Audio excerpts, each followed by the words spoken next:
ఈ వారం ఒక మాటను చూద్దాం. కీర్తనలు 91వ అధ్యాయం మొదటి వచనం. సామ్స్ 91:1. కీర్తనలు 91:1. కీర్తనలు 91:1 చదువుదాము. అందరూ తీసారా? పేజ్ నెంబర్ చెప్పండి. 501 తీసారా అందరూ? చదవండి. మహోన్నతుని చాటున నివసించువాడే, సర్వశక్తుని నీడను విశ్రమించువాడు. హల్లెలూయా.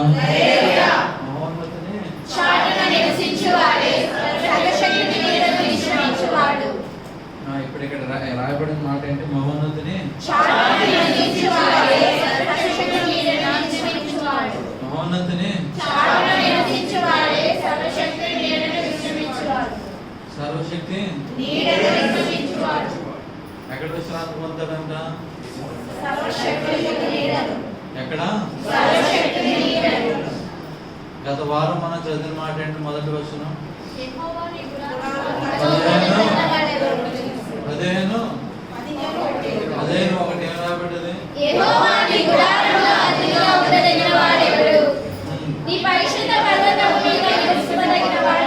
ఈరోజు చదవబడుతున్న మాట ఏంటి?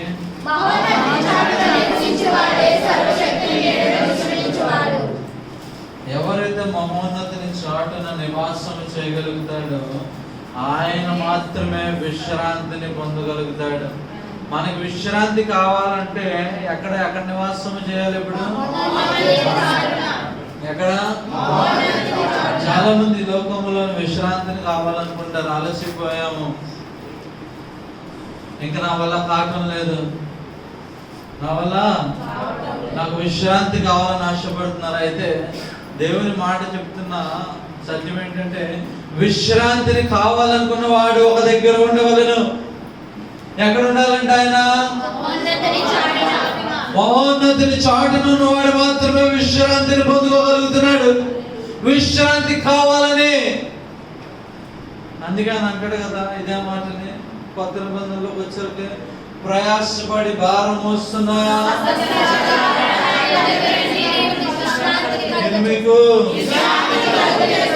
మీకు పాత నిబంధనలు అదే మాట ఏ విధంగా రాయబడింది? కొత్త నిబంధనలు నా దగ్గరికి రండి, నేను మీకు విశ్రాంతిని ఇస్తానంటే పాత నిబంధనలు రాయబడిన మాట ఏంటి? ఎవరైతే మహోన్నతిని చాటున నివాసము చేయగలుగుతారో వారికి మాత్రమే విశ్రాంతి కలుగుతుంది. ఎవరు పడతారు విశ్రాంతి కలదు.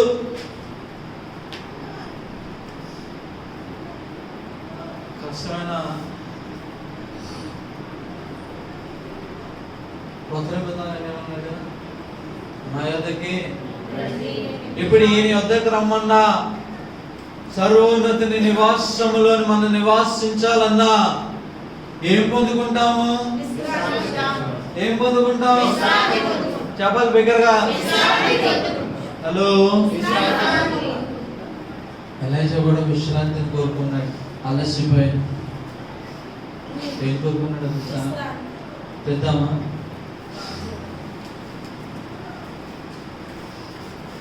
మొదటి రాజులు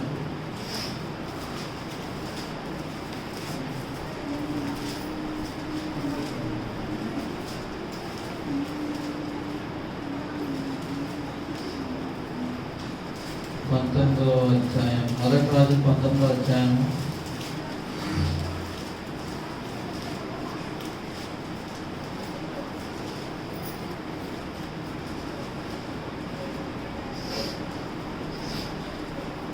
మొదటి రాజు 19వ అధ్యాయం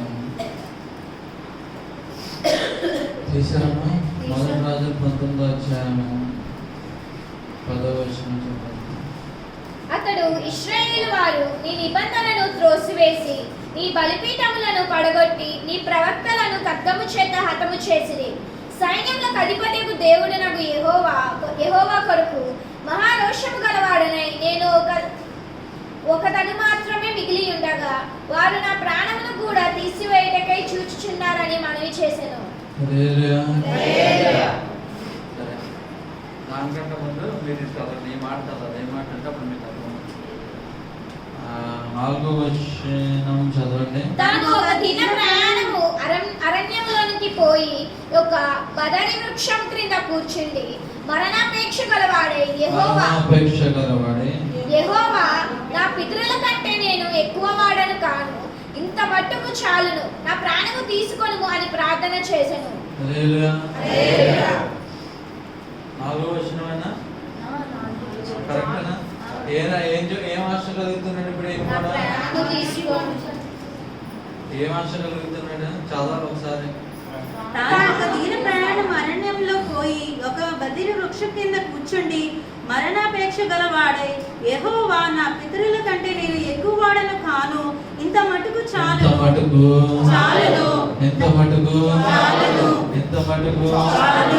ప్రభువా ఏదైతే జరిగిందో చాలు, ఇంకెంత మటుకు, ఇక నుంచి నాకు ముందుకు ప్రయాణం చేయటకు ఏం లేదు, అలసిపోయాను, శక్తి లేదు, ఇంత మటుకు చాలు కనుక ఏమంటున్నాడు?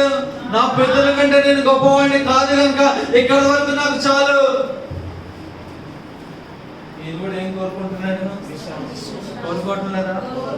ఏమనుకుంటున్నాడు? హ్యాపీగా ఇంకా మా పెద్దలతో నిద్రపోతే చాలు.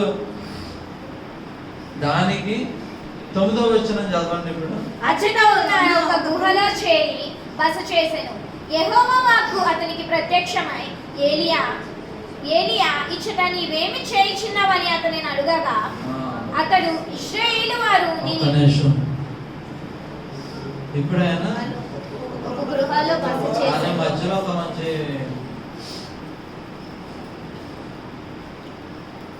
కొంత ఇది ఉంటారన్నమాట. ఏముంటుందంటే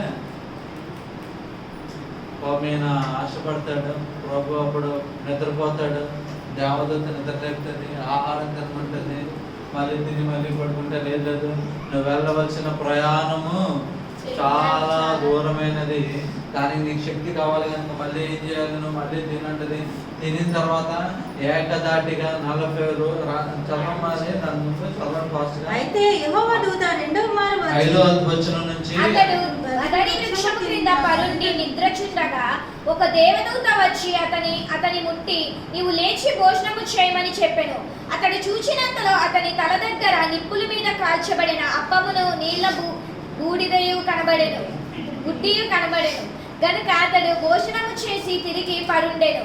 అయితే యెహోవా దూత రెండవ మారు వచ్చి అతని ముట్టి నీ శక్తికి మించిన ప్రయాణము నీకు సిద్ధమై ఉన్నది,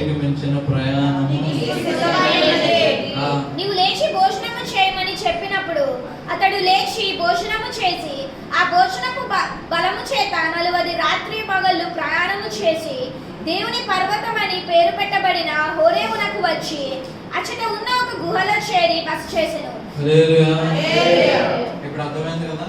హోరే పర్వతం మీద ఒక గృహ దగ్గరకు వచ్చి బస చేశారు. సరే, దీని ముందు ఒక మంచి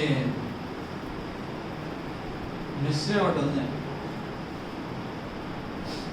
అది చెప్పాలొద్దో ఆలోచిస్తున్నాను. సరే, ఏంటంటే ఈయనేం ఆశపడ్డాడు? ప్రభా చాలు, ఇంకా ఏం ఆశపడ్డాడు?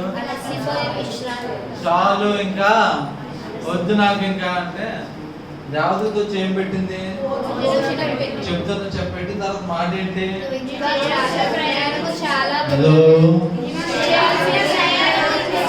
మంచి మాట రాయబడ్డది, చదవాలి అక్కడ. నీ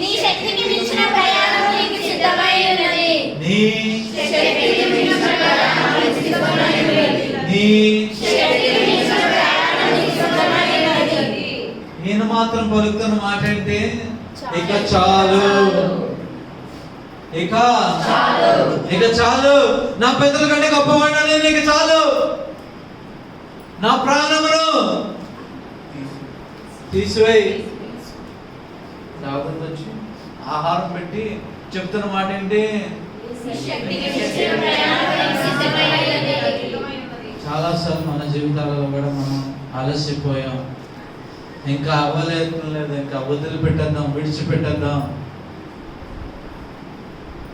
ఇంకా అయిపోయింది, మా పితరులు ఎవరు చేయలే, నేను కూడా చేయలేనేమో, దేవుడు చెప్తున్న మాట ఏంటి? నీ శక్తి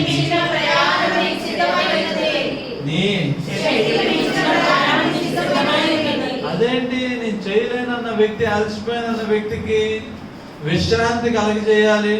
తీసిన మాట ఏంటి? ఆయన నీడలో విశ్రాంతి కలుగుతుందని గ్రహించిన మనం ఇప్పుడేంటి అలసిపోయినంటే ప్రభు విడిచిపెట్టకుండా శక్తి మించి ప్రయాణం చేపిస్తున్నాడు ఏంటి? రాయబడలేదా? ఎందుకు మరి రాయబడ్డది? అరే ప్రభు విడిచిపెట్టమని కానీ విడిచిపెట్టాలి కదా, ఎందుకు విడిచిపెట్టలే? మీకు ఇంకా తెలుసో తెలీదు. ఇది అయిపోయిన తర్వాత ఇంకో 2 అధ్యాయాల తర్వాత కూడా మన రాజగారికి బతుకమంటారు. ఎప్పుడు దాకా 2వ రాజులు 1వ అధ్యాయంలో వచ్చేసరికి ఈయన ఎప్పుడు ఆశపడ్డాడు? ప్రభు చాలు టేక్ మీ అని 19వ అధ్యాయంలో ఇంటికి వెళ్ళి పేజీలు తిరిగేసి అసైన్మెంట్ చేసి తీసుకురండి.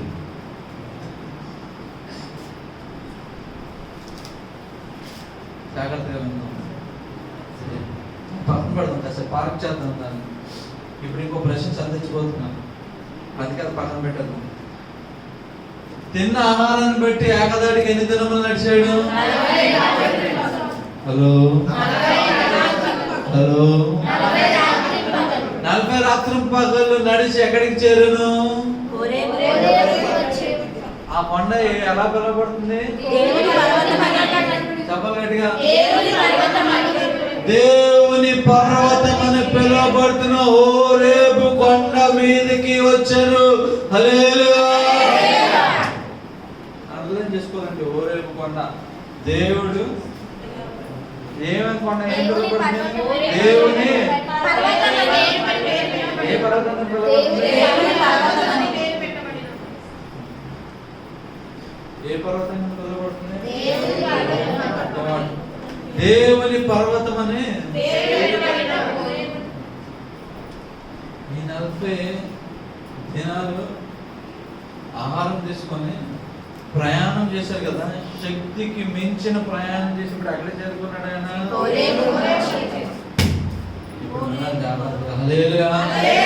ఈ యోరేబు అన్న కొండ మీదకి వచ్చిన తర్వాత ఒక గృహ దగ్గర ఉంటే ఒక స్వరము వినిపిస్తుంది ఆయనకి. ఏంటి ఆ స్వరము?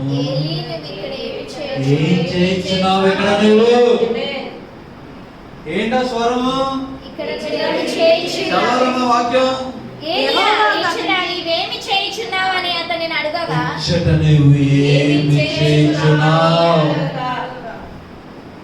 ఎక్కడ? ఎక్కడ నువ్వేమి చేయించున్నావు? దానికి అతడు ఇశ్రాయేలు వారు నీ నిబంధనను త్రోసివేసి నీ బలిపీఠమును పడగొట్టి నీ ప్రవక్తలను ఖడ్గము చేత హతము చేసిరి. సైన్యములకు అధిపతియగు దేవుడగు యెహోవా కొరకు మహారోషం గల వాడనై నేను ఒక్కడును మాత్రమే మిగిలి ఉండగా వారు నా ప్రాణమును కూడా తీసివేయుటకై చూచుచున్నారని మనవి చేసెను. అందుకైన నీవు పోయి పర్వతము మీద యెహోవా సమూహమందు నిలిచి ఉండుమని సెలవిచ్చెను. అంతటా యెహోవా ఆ వైపున సంచరింపగా బలమైన పెనుగాలి లేచెను. మాత్రమే చదవండి. అందుకు యెహోవా అందుకైన నీవు పోయి పర్వతము మీద ఈ పర్వతము మీద యెహోవా సముఖమందు నిలిచి ఉండమని సెలవిచ్చెను. ఆ పర్వతం మీద ఎక్కడి నుంచి ఉండమంటున్నాడు? ప్రెసెన్స్ ఆఫ్ గాడ్, దేవుని యొక్క సమూహములో. అంటే దేవుడు ఎక్కడైతే ప్రెసెన్స్, ఎక్కడైతే దేవుని యొక్క సన్నిధి ఎక్కడైతే ఉన్నదో ఆ సమూహములో నిలబడమని చెప్తున్నాడు. హల్లెలూయా. నేను ఆశపడ్డదేంటి? విశ్రాంతి. దేవుడు చెప్తున్న మాట ఏంటి? అక్కడ నిలబడమంటున్నాడు. హల్లెలూయా. చూపులెట్లని వేయగలుగుతాను ఇంకా అలా ఫాస్ట్ గా చెప్పాలి గట్టిగా. నేను ఆశపడ్డదేంటి? మనం చదివిన మాట ఏంటి? ఏ నీడ నిలిస్తే విశ్రాంతి వస్తుంది? ఇంకా అర్థం కాలేదా? ఓకే, ఇప్పుడు చెప్తాను చూడండి. నేడు ఎప్పుడు వస్తుంది? చెట్లు ఉన్నప్పుడు నేడు వస్తుంది. సరే ఓకే, చెట్లు ఉన్నప్పుడు నీడ వస్తుంది. మనుషుల యొక్క నీడ ఎప్పుడు వస్తుంది? మనము వెలుతురుకి ఎదురుగా నిలబడినప్పుడు. చీకట్లో నీడ ఉంటుందా? Hello hello. ఇప్పుడు ఈయన ఎవరి నీడలో నీ విశ్రాంతి కలుగుతుందో అంటున్నాడు. మహోన్నతి యొక్క నీడలు ఆయన మీద వెలిగి ఉదయింపబడుతుండగా ఆ ప్రకాశితము నీ మీద ఉదయించినప్పుడు, ఆ నీడ పడుతున్నప్పుడు, ఆ నీడలో ఎవరి నీడలో? దేవుని యొక్క నీడలో విశ్రాంతిని పొందబోతున్నావు. ఇప్పుడు ఈయనకి చెప్పబడిన మాట, అయ్యా నువ్వు ఎక్కడికి వెళ్ళమంటున్నాడు? ఆయన ఎక్కడైతే సముఖమై ఉన్నాడు ఆ ప్రెసెన్స్ దగ్గరికి వెళ్ళి నిలబడు. నువ్వు ఒక విశ్రాంతిని కోరుకున్నావు. ఆ విశ్రాంతిని కోరుకున్నావు కనుక నీ బలము కంటే అధిక బలమైన ప్రయాణం నువ్వు చేయబోతున్నావు. ఎందుకు తెలుసా? నువ్వు ఒక పర్వత శిఖరం మీదకి చేరబోతున్నావు. ఆ శిఖరం మీదకి నువ్వు చేరబోతున్నప్పుడు అక్కడ ఎవరైనా ఉండబోతున్నారు? దేవుడు ఉండబోతున్నాడు. హల్లెలూయా. ఎంతమందికి ఇప్పుడు విశ్రాంతి కావాలి? సరే, ఇప్పుడు చదవండి నెక్స్ట్. అంతటా యెహోవా ఆ వైపు సంచరింపగా ఏంటంట? యెహోవా ఆ వైపు సంచరింపగా ఏ వైపు? ఆయన ఎక్కడైతే నిలబడ్డాడు ఆ వైపు ఆయన సంచారము చేయించడగా బలమైన పెనుగాలి లేచెను. చెప్పాలి గట్టిగా. హలో. నెక్స్ట్. యెహోవా భయమునకు పర్వతములు బద్దలాయెను, శిలలు చిన్న భిన్నములాయెను. గాని యెహోవా ఆ గాలి దెబ్బ యందు ప్రత్యక్షము కాలేదు. గాలి పోయిన తరువాత భూకంపం కలిగెను గాని ఆ భూకంపమునందు యెహోవా ప్రత్యక్షము కాలేదు. ఆ భూకంపమైన తరువాత మెరుపు పుట్టెను గాని ఆ మెరుపునందు యెహోవా ప్రత్యక్షము కాలేదు. మెరుపు ఆగిపోగా మిక్కిలి నిమ్మలముగా మాట్లాడే ఒక స్వరము వినబడెను. ఏలియా దాన్ని విని తన దుప్పటితో ముఖము కప్పుకొని బయలుదేరి గుహ వాకిట నిలిచెను. ఇవన్నీ దేనికి సదృశ్యం తెలుసా? ఆయన వస్తున్నాడు. ఎప్పుడైతే ఆయన అక్కడ నిలబడ్డాడో ఆ ప్రదేశంలో ఎవరు వస్తున్నారు? దేవుడు వస్తున్నాడు. అలాగంట ఆయన రాబోతున్న, ఆయన వస్తున్నాడని. ఏంటి? గాలి భయపడి పారిపోతున్నామో దేవుడు వస్తున్నాడు. అంతేకాదు, గాలి పారిపోయింది. ఇప్పుడు ఏమైంది? భూకంపం వచ్చినది. దాని తర్వాత ఇంకేమొచ్చినది? సర్వ ప్రకృతి మౌంటైన్ మీద ఉన్న ప్రతిదీ ఏమైపోతుంది? నేచర్ అంతా ఏమైపోతుంది? భయపడుతుంది. దేవుడు వస్తున్నాడు. ఆయన ప్రసన్నత. మన ఎలజా గారు మాత్రం అలాగన్నారు. ఈ అట్నే అయిపోయిన తర్వాత స్వరం అనిపిస్తే ఏం చేస్తున్నాడు? కోపము కప్పుకుంటున్నాడు. ఏం చేస్తున్నాడు? హలో. కోపము కప్పుకొని ఇప్పుడు కూడా ఆ స్వరం ఏమడుగుతుందో తెలుసా? ఏలియా ఇచ్చట నీవేమి చేయుచున్నావని ఒకడు పలికిన మాట అతనికి వినబడెను. రెండోసారి అడుగుతున్నాడు. ఏమడుగుతున్నాడు? మళ్ళీ రెండోసారి అడుగుతున్నాడు. ఏమడుగుతున్నాడు? ఏం చేస్తున్నాడు ఆయన అక్కడ? 40 రాత్రులు పగలు ఏకదాటిగా నడిచి అలసిపోయి ఇంకొద్దాం అనుకొని దేనికి వచ్చాడు ఆయన? మర్చిపోతున్నాను క్వశ్చన్. నాకు ఇంకొద్దు, నేను వర్ణిస్తే చాలు, నాకు విశ్రాంతి కావాలి అని ఆశపడ్డాడు. నా పితరుల కంటే నేను గొప్పవాడిని కాదు.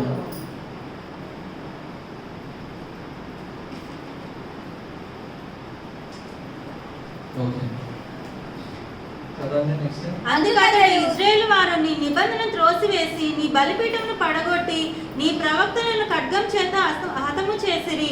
సైన్యముల అధిపతియగు దేవుడగును యెహోవా కొరకు మహారోషము గలవాడనై నేను ఒకడును మాత్రమే మిగిలి ఉండగా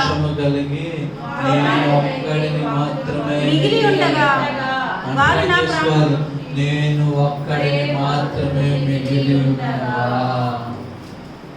ఏంటంట? ఎలా ఉన్నాడంటే ఈయన ఒక్కడే? ఎలా ఉన్నాడు? చెప్పాలి గట్టిగా. దేనికి ప్రభు చెప్పిన మాట చూద్దాము. అప్పుడు యెహోవా అతనికి సెలవిచ్చినదేమనగా, నీవు మరలి అరణ్య మార్గమున దమస్కునకు పోయి దానిలో ప్రవేశించి సిరియా దేశము మీద హజాయేలునకు పట్టాభిషేకము చేయము. ఇశ్రాయేలు వారి మీద నింషి కుమారుడైన యోహోకు పట్టాభిషేకము చేయము. నీకు మారుగా ప్రవక్త అయి ఉండుటకును అబ్బేలోహోలో వాడైన షాపాతు కుమారుడైన ఎలీషాకు అభిషేకము చేయము. హజాయేలు యొక్క ఖడ్గమును తప్పించుకుని వారిని యేహూ హతము చేయును. యేహూ యొక్క ఖడ్గమును తప్పించుకుని వారిని ఎలీషా హతము చేయును. అయినను ఇశ్రాయేలు వారిలో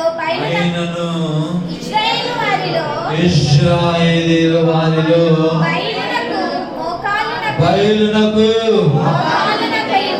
చెప్పాలి గట్టిగా నోటిలో వాని ముందు పెట్టుకొనుటయు నుండు 7,000 మంది నాకు ఇంకనూ మిగిలి ఉందురు. ఎన్ని వేల మంది మిగిలి ఉన్నారు?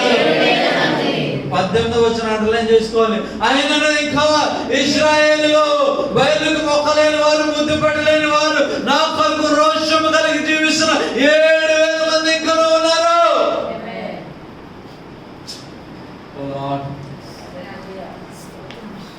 ఈయనేమంటున్నాడు? నేను అలసిపోయాను ఈ ప్రయాణములో, నీ కొరకు రోషముగా జీవిస్తూ ఒక్కడి వాడిన అలసిపోయినందుకు నాకు ఇంకా అవసరం లేదు, నన్ను ముగించే ఆయన చెప్తారన్నమాట. నువ్వు ఒక్కడిగా ఉన్నానని అలసిపోయావని అనుకుంటున్నావేమో, నువ్వు ఒక్కడిగే ఉన్నావని చెప్పి నా తండ్రి నా పెద్దల కంటే నువ్వు గొప్పవాడి కాదు, నా చాప్టర్ ని క్లోజ్ చేసామని అంటున్నావేమో. కానీ నీకు తెలియకుండా ఇంకో నేను చూస్తుండగా నాకు ఇంకా 7,000 మంది కనబడుతున్నారు.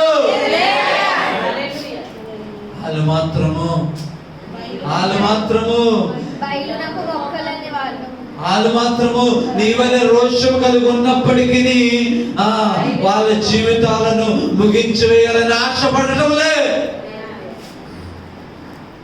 నువ్వు ప్రవక్త అయినప్పటికీ ఏం ఆశపడుతున్నావు? ప్రభా నేను అలసిపోయాలని ఆశపడుతున్నాను. కానీ వాళ్ళు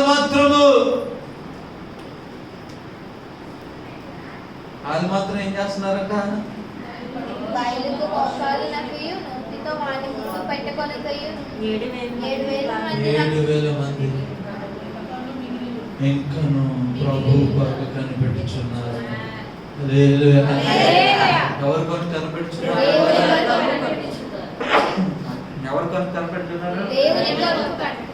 రాజ్యమంతా ఆహాబు జెజబెలు పరిపాలన చేసి 18వ అధ్యాయం చదువుకుంటే మీకు అర్థమవుతుంది. ప్రభు కొరకు నమ్మకం ఉన్న వాళ్ళందరినీ చంపవేయుచుంటే ఆ శోధనలో కూడా 7,000 మంది ఇంకను ప్రభు కొరకు మిగిలి ఉన్నారు.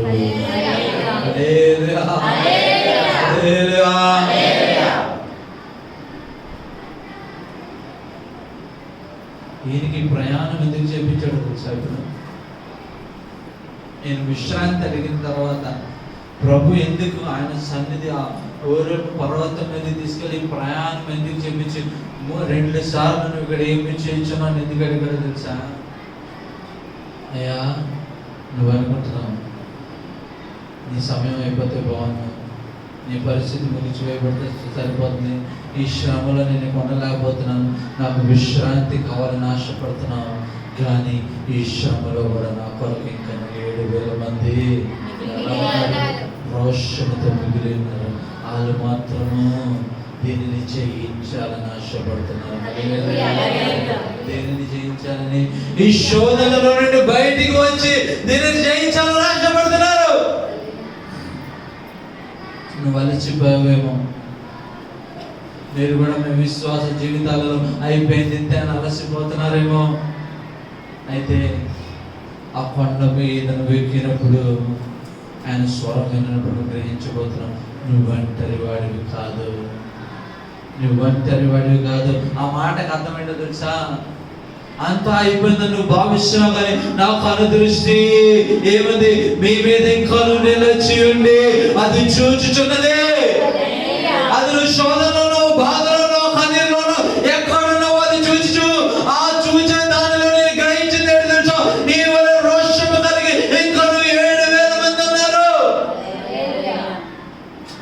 అదనాలండి, మీరు వాక్యం చదివితే మీకు అర్థమవుతుంది. ఎందుకు అదనాలు తెలుసా? ఈ కాకలేస్తే ఆహారం ఎవరు పెట్టారు? దేవదూత వచ్చి పెట్టింది. ఆ వ్యాధి దగ్గరికి వెళ్ళి, ఆ వాగు దగ్గరికి వెళ్ళి ఉండమన్నప్పుడే ఏది పెట్టింది? అరే మరి ఈత పట్టి శోధనలన్నీ జయిస్తూ ప్రభు కొరకు రోషం కలిగి 7,000 మంది ఉన్నారంటే వాళ్ళు ఎవరితో పోషింపబడుతున్నారు? ఎవరు కాపాడుతున్నారు? ఎవరు కాపాడుతున్నారు? వాక్యం అర్థమైంది. పాటికి ఎగిరి డాన్స్ వేసి ఏం చేయాలి? గంతులు వేయాలండి. మీకు అర్థం కాని వాక్యం. ఈయన అనుకుంటున్నాడు, నేను ప్రవక్త కనుక ఈ శోధన నుండి నేను తప్పించబడుతున్నాను. ఈ సారపతి విధరాల దగ్గరికి వెళ్ళినప్పుడు అప్పం చేసి ఇచ్చిన నేను బతికేదాను అనుకుంటున్నాడు. జడ్జిపేట దగ్గర చంపవేస్తున్నప్పటికీ 100 మందిని ఒక అతను కాపాడాడు. ప్రవక్తను ఎవరైనా తెలుసా? తెలీదా? తెలియదు. అందుకే మీకు చెప్తున్న వాక్యం అర్థం కాదు. అదే జెజ్బేలు ఆహాబు చంపుతున్నప్పుడు ఒక అతను కాపాడాడు. 50 మందిని ఒక గృహంలో పెట్టాడు, వాటర్ ఆహారం పెట్టాడు. ఇంకొక 50 మందిని ఇంకొక గృహంలో పెట్టాడు. ఓకేనా?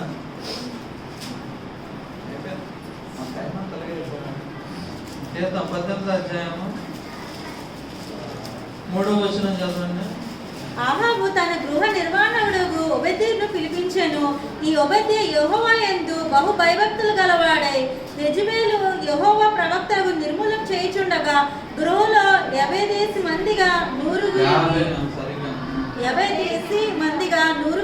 దాచి అన్నపానములు ఇచ్చి వారిని పోషించెను.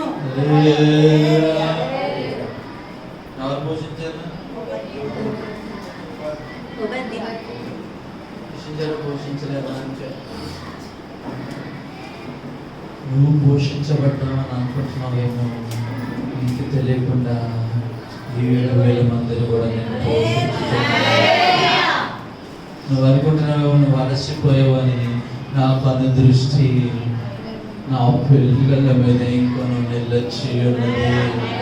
అనవసరతల కొరకు నేను అనవసరతల కొరకు నేను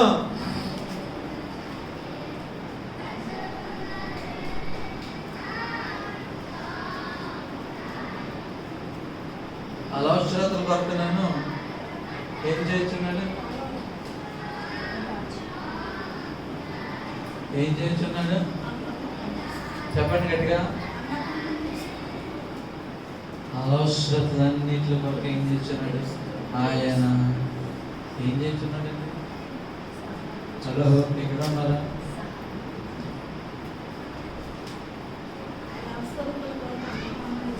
ఏనంటున్నాడు? దేవదత్తో నేను పోషింపబడ్డాను, ఇంకా అందరూ అయిపోయారు, ఇంకా ఎవ్వరు లేరు. నా పరిస్థితి ఇంకెంతే. నేను ఇంకేమైపోలే ఏమైపోలే ఆయన చెప్తున్న మాట, అయ్యా ఇంకా 7,000 మంది మిగిలి ఉన్నారు. నువ్వు ఒక్కడివే లేవు. ఈ పోరాటంలో నువ్వు ఒక్కడివే లేవు. నీకు తెలియకుండా 7,000 మంది సాక్ష్యం ఇంకా కాపాడుకొని ఉన్నారు.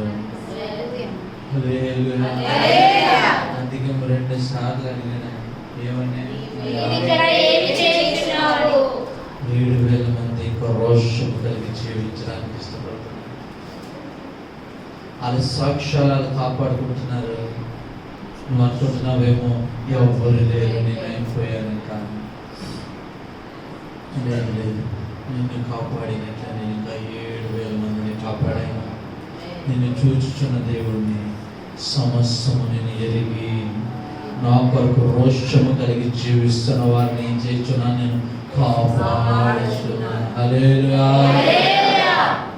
ఎవరిని కాపాడుతున్నాడు ఆయన? కాపాడుతున్నాడు. అదంత పెద్ద సమస్య అయినా, మరణాపాయ స్థితి అయినా, జెజబెల్ వెళ్ళి నెత్తుక్కొని చంపవేయుచున్నప్పటికీ ఎవరు నుంచాడంటే ఈయన 7,000 మంది మోకాలు ఎవరైతే వంచలేదో ఏవైతే వాళ్ళ చేతులు ముందు పట్టలేదో వాళ్ళని ఏం చేశాడు? హల్లెలూయా, హల్లెలూయా, హల్లెలూయా. నేను కోరుకుంటున్న విశ్రాంతి, ఆయన చెబుతున్న సమాధానం మీకు ఇంకా అర్థం కాలేదు. మీరు అనుకుంటున్నారు లార్డ్, ఆయన అనుకుంటున్నాడు ఈ విశ్వాస ప్రయాణములు నేను అలసిపోయానయా, ఇంకా నా వల్ల కాదు అని అంటే ఏనంటాడు, నువ్వు ఇంకా అలసిపోలే, ఇంకా నువ్వు నీ ప్రయాణం ఉన్నది. నిన్ను ధైర్యపరచుడము, నీ విశ్రాంతి, నువ్వు కోరుకుంటున్న విశ్రాంతి నీకు ఇవ్వడము. నీకు ఒక మాటను ధైర్యపరచాలని ఆశపడుతున్నాను. ఏంటో తెలుసా మాట? నువ్వు ఒక్కడే కాదు, ఇంకా 7,000 మంది ఉన్నారు. ఎందుకు చెప్పడు తెలుసు ఈ మాట? ఎందుకు తెలుసా? దాని ముందు ఒక మాట చెప్పాడు ఆయన, 3 అభిషేకించుకున్నాడు. 8 మందినే. ఈ ప్రయాణంలో మళ్ళీ నువ్వు తిరిగి వెళ్తున్నప్పుడు మళ్ళీ నువ్వు అలసటను పొందుకుంటావేమో, మళ్ళీ నువ్వు అలసిపోయి మళ్ళీ ప్రభువా నాకేం కావాలి, విశ్రాంతి కావాలనుకుంటున్నావేమో. అందుకే ఆ విశ్రాంతిని నువ్వు కోరుకుంటున్నప్పుడల్లా ఈ 7,000 మంది ఇంకా ఉన్నారని మాట జ్ఞాపకం చేసుకో. ఆ మాట జ్ఞాపకం చేసుకున్నప్పుడల్లా ఏమొస్తుంది? ఆయనకి ఏమొస్తుంది? అని చెప్పిన నీకు అర్థం కాదు. ఈ దేనికి వచ్చాడండి పైకి? దేనికి వచ్చాడు? చెప్పండి. విశ్రాంతి అంటే ఏంటి? రెస్ట్ అయినా. ఇప్పుడు రెస్ట్ 2 రకాలు ఉంటుంది. మెంటల్ రెస్ట్, ఇంకోటి ఫిజికల్ రెస్ట్. హలో, ఇక్కడ ఉన్నారా? ఇక్కడ ఉన్నారు లేదా? మెంటల్ పీస్, ఫిజికల్ పీస్, అవునా కాదా? బాగా స్ట్రెయిన్ అయిపోతే ఏమంటారు? శారీరకంగా జిమ్కి వెళ్ళి బాగా చేస్తే ఏమొస్తుంది? చేతుల నొప్పులు వస్తుంది. అదేంటి? Physical stress. ఇప్పుడు మెంటల్ స్ట్రెస్ అని అంటున్నారు. ఏంటి? మానసిక ఒత్తిడి అంటున్నారు, అంటలేదా? హలో, శారీరక ఒత్తిడి పక్కన పడితే ఇప్పుడు ఏముంది? మళ్ళీ ఇప్పుడైనా ఎలైజా గారు 2 వచ్చాడు ప్రభు దగ్గరికి. పాప 40 దినాలు ఏకదాటిగా నడిచి శరీరం అంతా నొప్పులతో పట్టేస్తే మానసికంగా నేను ఒక్కడినే ఉన్నానా, ఇంకెవ్వడు లేడే అని ఆ 2 ఒత్తిడితో వస్తే ఆయన చెప్తున్న మాట ఏంటో తెలుసా? ముందు మానసిక ఒత్తిడిని తీసివేయటకు నువ్వు ఒక్కడిగా లేవు, ఇంకా 7,000 మంది ఉన్నారు. విశ్రాంతి కలగలేదా? Hello, hello, కలగలేదా? ఎలా కలిగింది? ఒక ఎప్పుడు విన్నాడు మాట? పర్వతము మీదికెళ్ళి ఆయన సంచరిస్తున్న ప్రదేశములో నిలబడినప్పుడు మాత్రమే. ఎప్పుడు విన్నాడు? నేను చెప్పబోయేది ఏంటో తెలుసా? నీకు ఎక్కడ స్ట్రెస్ ఎక్కువ ఉన్నా, బాడీ మీద స్ట్రెస్ ఎక్కువ ఉన్నా ఎవరి మాట వినాలి? Hello, hello. 2 స్ట్రెస్లు ఎగిరిపోతాయి.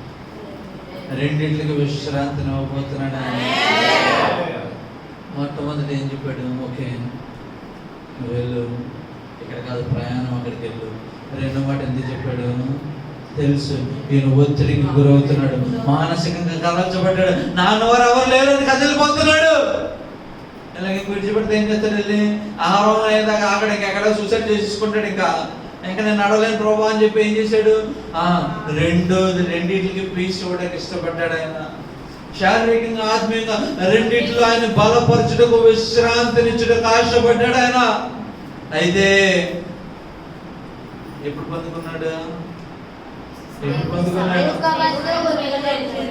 ఆయన ఎక్కడైతే సంచరిస్తున్నాడు అక్కడ నిలబడినప్పుడు మాత్రమే పొందుకున్నాడు. హల్లెలూయా. ఎప్పటికైనా అర్థమైందా మీకు? 7,000 మంది ఉన్నారని ఎందుకు చెప్పాడు ఆయన? అయ్యా నువ్వు కృంగిపోతున్నావు.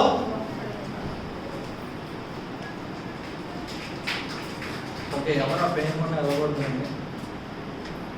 బాగా ప్రేమించే వాళ్ళని, ఇలాంటి బాగా కావాల్సిన వాళ్ళు కోల్పోతే ఎలా ఉంటుంది? బాగా అది అనుభవించకూడదు, కానీ పక్క వాళ్ళు బాధపడుతున్నారు మనం చూసి తెలుసుకుంటే బాగుంటుంది. అనుభవిస్తారు ఉంటే చాలా దుఃఖాక్రాంతంగా ఉంటుంది, అవునా? ఉదాహరణ మాకు ఒక అర్థం ఉండేది. అది కొడుకు పోయాడు, పోతే ఇంక అదే బాధ, ఆ బాధ నుండి బయటకు రాలే. మా ఫ్రెండ్ ఒకడు ఉన్నాడు, సోఫీ బాగా తెలుసు, జర్మీ అని. వాళ్ళ నాన్న చనిపోయాడు హఠాత్తుగా కరోనాలో. వాళ్ళమ్మ సైకలాజికల్గా డిస్టర్బ్ అయిపోయింది. ఇప్పటికీ ఏమంటుంది మాట్లాడితే తెలుసా, దేవుని కొరకు మేము ఎంతో నమ్మకంగా ఉన్నాము, గోల్డ్ మంది పాస్టర్లకి స్పాన్సర్ చేసాం, అరకులో 100 మంది పాస్టర్లు స్పాన్సర్ చేసాం, అన్ని చేసాం, దేవుడు ఎందుకు నాకు అన్యాయం చేశాడని మెంటల్గా డిస్టర్బ్ అయిపోయింది ఆవిడ. ఎంతగా డిస్టర్బ్ అయిపోయింది అంటే చాలా డిస్టర్బ్ అయిపోయింది. గ్రీన్ షర్ట్ వేసుకుంటుంటే అంగంగా అంకులు వచ్చేస్తున్నాడు అన్న టైప్లోకి వెళ్ళిపోయింది ఆవిడ. ఎందుకు అంత ప్రేమను దాచుకొని ఎప్పుడైతే అది గాయపరచబడ్డదో దాని నుంచి బయటికి రాలేకపోతున్నది. ఎందుకు చెప్తున్నానో తెలుసా, ఎలాంటి పరిస్థితి ఎలాగైపోయిందో తెలుసా, తన దగ్గర ఉన్న ప్రవక్తలు, తన దగ్గర ఉన్న వాళ్ళందరూ, ప్రభు కొరకు జీవిస్తున్న వాళ్ళందరూ హతము చేయబడుతుంటే చూసి తట్టుకోలేక ఆయన కూడా ఇప్పుడు మానసికంగా కదల్చబడి, ప్రభా ఎప్పుడు చెప్పాడో తెలుసు ఈ మాట, ఎప్పుడు చెప్పాడు, ఇది చాలా ఇంకా నేను చేయలేదని ఎప్పుడు చెప్పాడో తెలుసా మీకు, ఎప్పుడు చెప్పాడో తెలుసా, ఎప్పుడు చెప్పాడు, ఆయన ప్రార్థన చేయగా అగ్ని వచ్చి దహించి వేసిన తర్వాత 450 మందిని వాక్కి తీసుకెళ్లి చంపి వేసిన తర్వాత 7 మార్లు ఏం చేశాడు, 2 కాళ్ళ మధ్యలో బొర్రని పెట్టుకొని ప్రార్థన చేసి చెయ్యంత మేఘం వస్తుందని చెప్పి వర్షమును అనుభవించి, దానికంటే ముందు ఏమొచ్చింది, ప్రభు ఆత్మ తన మీదకి వచ్చి నడుపిగిచ్చి ఆహాబు రథము కంటే వేగంగా పరిగెట్టుకొని వెళ్ళి ఇంత అనుభవించాడండి. దానికి ముందు చెప్పబోతున్న మంది ఎంత ఉంది, మామూలుగా చెప్పలే. రథం కంటే పరిగెట్టుకొని ముందుకు వచ్చి పట్టణంలోకి వెళ్ళి ప్రభు చేసిన కార్యం ఇదే అందరికి ప్రకటిస్తే అందరూ ఏం చేశారు, ప్రభు వైపు తిరగడం మానివేసి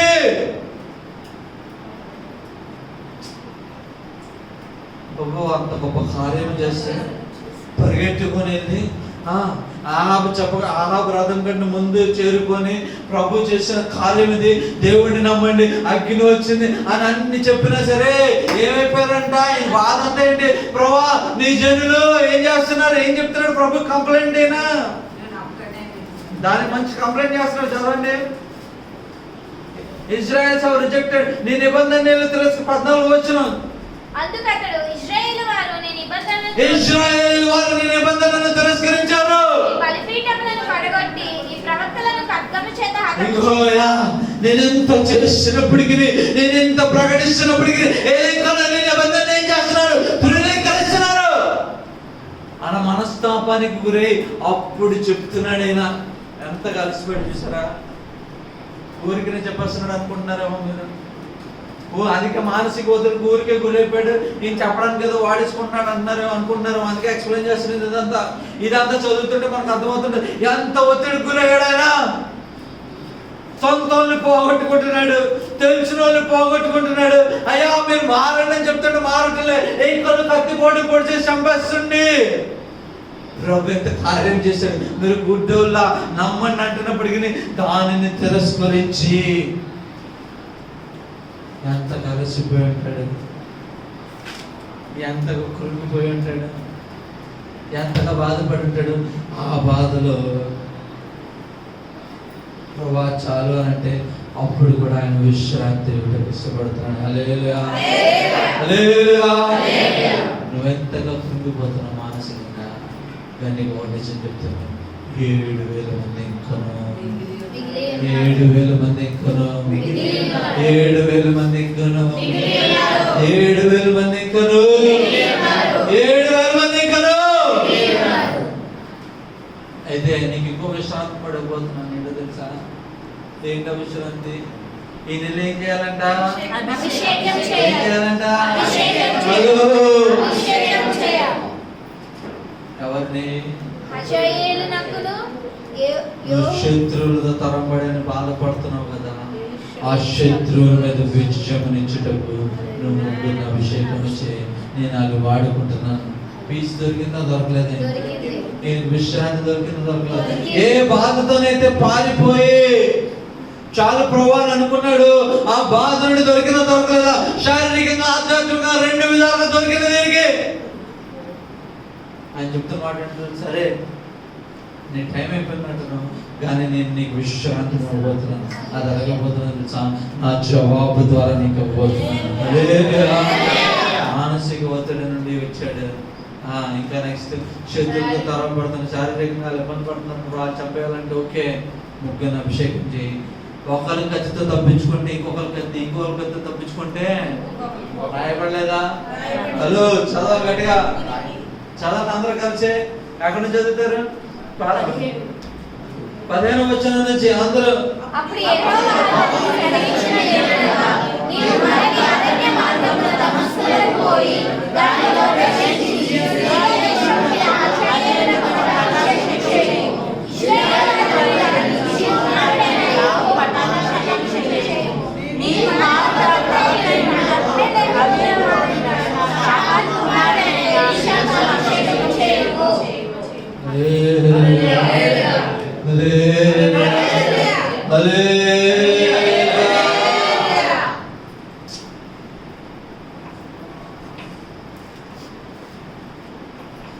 విశ్రాంతి కొరకు పారిపోతున్నాడు.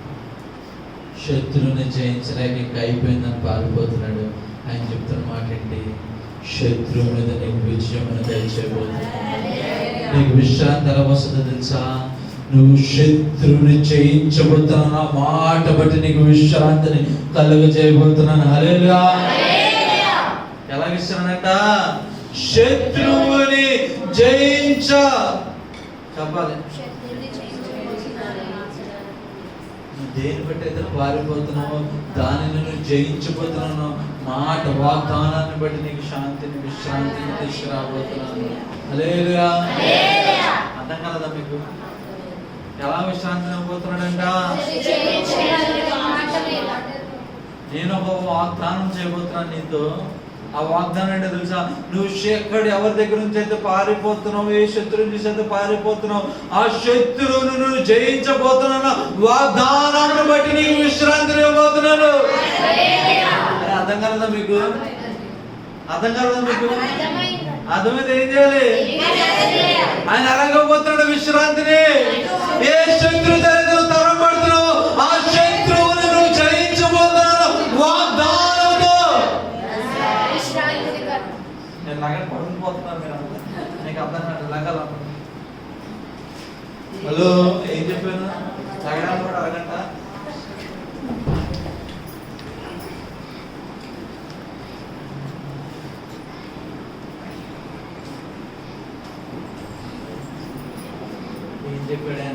శత్రువుని జయించగలన వాగ్దానం.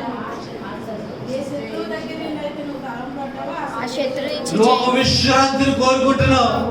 ఆ విశ్రాంతి ఎలా తెలుసా? వీరికి తలుపుతో ప్రభు నాకు ఇంకా చేత కాటలే, నా జీవితం ఇంతే అని పారిపోయి ఇంకా నేను హతము చేసే ఆ హతము చేయబడుతున్నారు వచ్చే విశ్రాంతిని నువ్వు కోరుకుంటుంటే ఆయన చెప్తున్న మాట ఏంటో తెలుసా? ఏం చెప్తున్నాడో తెలుసా?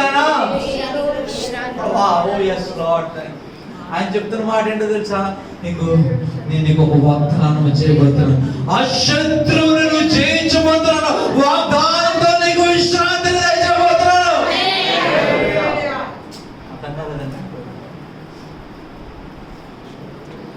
ఏంటా వాగ్దానం? శత్రువుని జయించబోతున్నాను. ఒకరి గతితో ఇంకొకరు వస్తున్నారు. అశ్షేర్ గతిపోతే ఓకే, జేహు గతిపోతే ఎలీషా. ఈ మాట నీకు ఏం రాబోతుంది? ఎందుకు? దేని కొరకు పారిపోతున్నాడని? శత్రువుని జయించలేడని తిరిగి వాని వల్ల పారిపోతుంటే అదే మాటకు ఇప్పుడు ఏం చేస్తున్నాడు? ఒక వాగ్దానం జతపరచబడి. అసలు వాగ్దానం అంటే ఏంటో తెలుసా మీ అందరికీ? అందుకే చెప్పండి, మీకు అర్థమవుతాము. ఏం చేస్తున్నాడు ఆయన? ఆకాశము భూమి గతించిన ఆయన ఆల్రెడీ ఏమి చెప్పాడు ఆయన ఎలీషాకి? వీళ్ళెవ్వరు మిగలరు, వీళ్ళు నిశ్శబ్దంగా ఏమైపోతారు, నాశనం అయిపోతారు. అజేల్ కత్తి నుంచి ఎవరైనా తప్పించబడితే ఏమవుతారంట? జేహు కత్తిని తప్పించబడితే ఎలీషా. అంటే శత్రువుడు మిగిలి ఉన్నాడా లేడా? చెప్పాలి గట్టిగా. ఇప్పుడు నువ్వు ఏ విశ్రాంతి కొరకు వచ్చావు?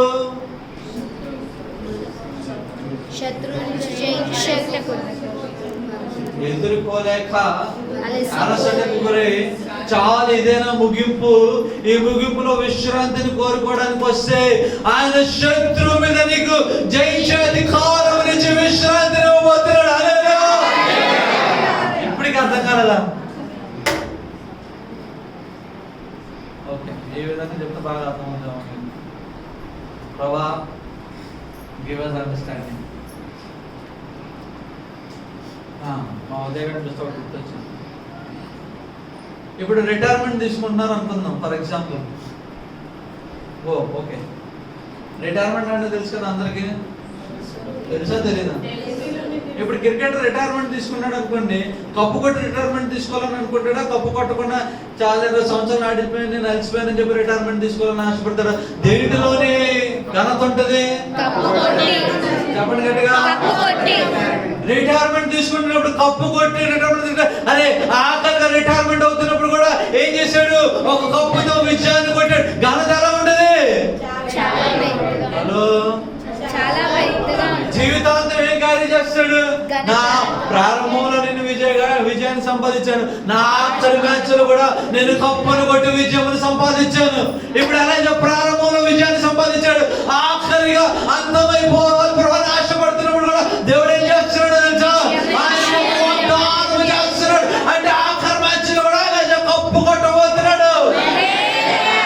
ఓ మై ట్యూబ్లైట్ ఫ్రెండ్స్, ఇప్పటికైనా అర్థమైతే అలా ఉండాలి మనకు. ఎందు ఆయన ఏ విధంగా ముగించాలని ఆశపడుతున్నాడు? అంతములో కూడా నీకు విజయమును ప్రసాదించాలని ఆశపడుతున్నాడు. ప్రభా, నేను ఆలస్యపోయానా? నాకు అంతములు తెచ్చండి. నీ అంతములో కూడా నువ్వు ఆయన సన్నిధిలో నిలబడితే ఆ అంతములో కూడా ఆయన నీకు ఒక వాగ్దానం చేయబోతున్నాడు. ఆ వాగ్దానము శత్రువుని జయించబోతున్నావు. నువ్వు అంతం అనుకుంటున్నా, ఆయన నీకు ఇచ్చే విజయమును బట్టి నీకు ఒక ఘనత దక్కబోతుంది. నీకు ఇంకా అర్థం కావట్లేదేమో. ఎలీషా ఎప్పుడైతే దేవుడికి అనాయింట్ చేశాడు, ఎలీషాను అనాయింట్ చేసింది ఎవరు? ఎలైజా. ఎవరి పేరు రాయ జ్ఞాపకం చేసుకుంటున్నావు? నిలబడబోతున్నది, నిలబడబోతున్నది. నువ్వు ఆలస్యపోయావు అనుకుంటున్నావేమో, నీ ఆలస్యంలో విశ్రాంతికి కూడా ఆయన ఒక విజయమును తెచ్చబోతున్నాడు. ఎప్పుడు ఆయన నిలబడే పర్వతం మీద నువ్వు నిలబడి, ఆయన వెళ్తున్న స్థలం దగ్గర నువ్వు నిలబడి కనిపెట్టాలని ఆశ నీకుంటే, నీ జీవితాలలో ఎన్ని మార్లు ఓడిపోయి ఇదేనా మనం అనుకున్నాం. ఒకసారి కళ్ళు మూసుకున్నాం, ఒకసారి కళ్ళు మూసుకున్నాం. దిక్కులు చూడద్దు దయచేసి. నీ జీవితంలో ఎన్ని మార్లు కలిసిపోయాను ప్రభా, నాకు అంతం దయచేయాలని కోరుకున్నావు. అయితే అంతమును కోరుకుంటాను. ఈ ఆఖరి మ్యాచ్ లో కప్పు కొట్టాలని ఆశపడుతున్నావు, కప్పు కొట్టాలని ఆశపడుతున్నావు. ఆఖరి టైంలో కూడా శాంతిని విజయముదాడు, శాంతిని వాళ్ళని ఆశపడ్డాడు. నువ్వు విజయం సంపాదించాలని ఆశపడుతున్నావా? విజయం సంపాదించాలని ఆశపడుతున్నావా? విజయం సంపాదించాలని ఆశపడుతున్నావా? ఆ విజయములు వచ్చే శాంతిని కోరుకోవాలని ఆశపడుతున్నావా? ఆ విజయములు వచ్చే శాంతిని కోరుకోవాలని ఆశపడుతున్నావా? చెప్తాను, సర్వోన్నతి నివాసం చేసిన ఆ నీడలోని విశ్రాంతి కదా. ఇంకో కోరేపు పర్వతం ఎలా చెక్కాడు. ఇంకో ఈ మధ్యాహ్న కాల సమయంలో నేను ఒక పర్వతం ఎక్కాలని ఆశపడుతున్నాను. ఆ పర్వతం దగ్గర నేను చూడాలని ఆశపడుతున్నాను. నేను చూడాలని ఆశపడుతున్నాను. నేను ఓడిపోయిన ప్రతి స్థలంలో ఉంటే నాకు ఒక విశ్రాంతిని తెచ్చేవా?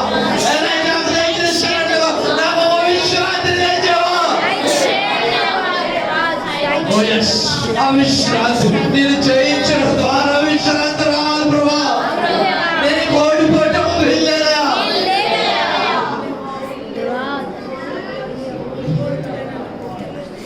నేను ఓడిపోవటం నేను ఓడిపోవటం వెళ్ళేదా?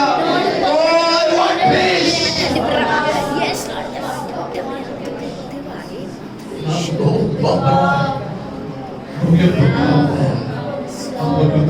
అంటే నా ముగింపు ఒక ప్రారంభంగా మార్చబడదు.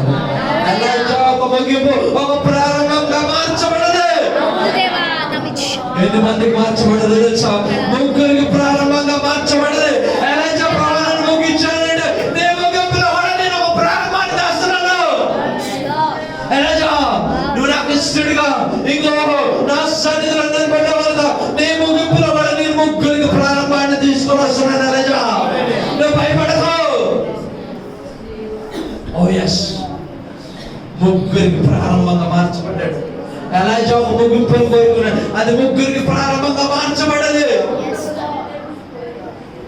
నువ్వేం కోరుకుంటున్నావు? రెండు చేతి పైకి ప్రార్థన చేస్తావా? ప్రభా నేనెక్కడ ప్రభా ఓడిపోవటం నేను ఎక్కడ